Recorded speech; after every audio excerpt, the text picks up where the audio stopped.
Ken here at Waters Garden Center, and we're talking about grass seed. How do you get that perfect lawn, and which seed should you really use to get the best look? There's pros and cons to each variety, so I brought in an expert. We've got John Ford with Bonide Corporation. He's here developed several high quality, really good mixes of seed that seem to really perform well here in the mountains of Arizona, or any place you need a cool season grass planted. John, welcome to Waters Garden Center. Thank you. So we've got two types of grasses, full sun grass and the heat and drought hardy grasses. Where do you want to start? Maybe full sun grasses? No, I'd like to start with the heat and drought. Excellent. Okay.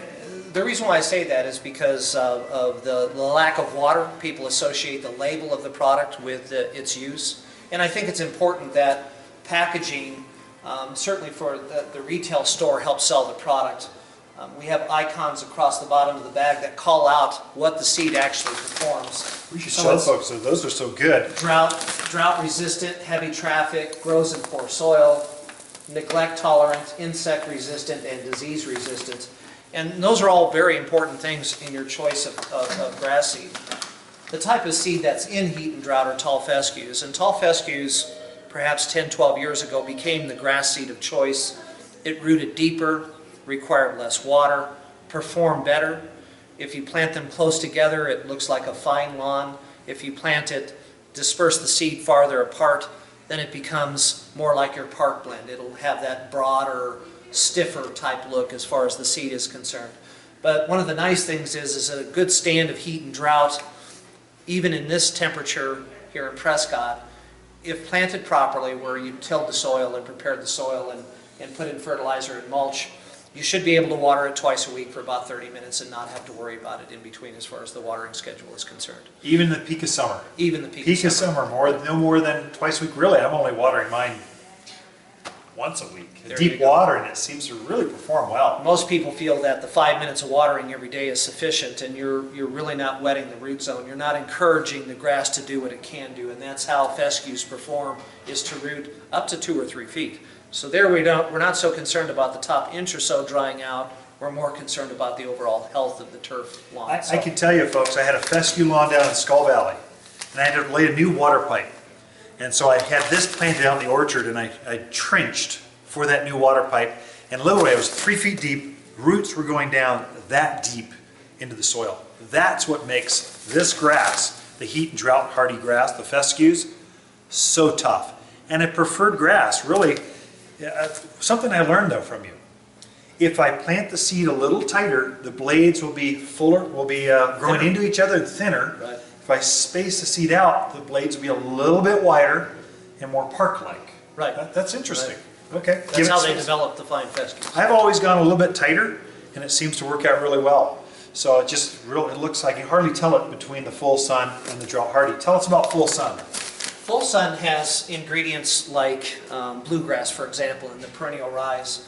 Bluegrasses are desirable in extreme cold and extreme heat.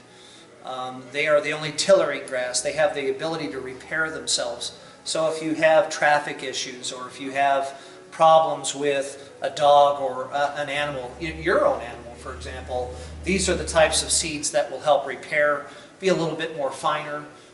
This also has a perennial ryegrass that germinates very quickly. Going back to the heat and drought, you're looking at 14 days before it comes up.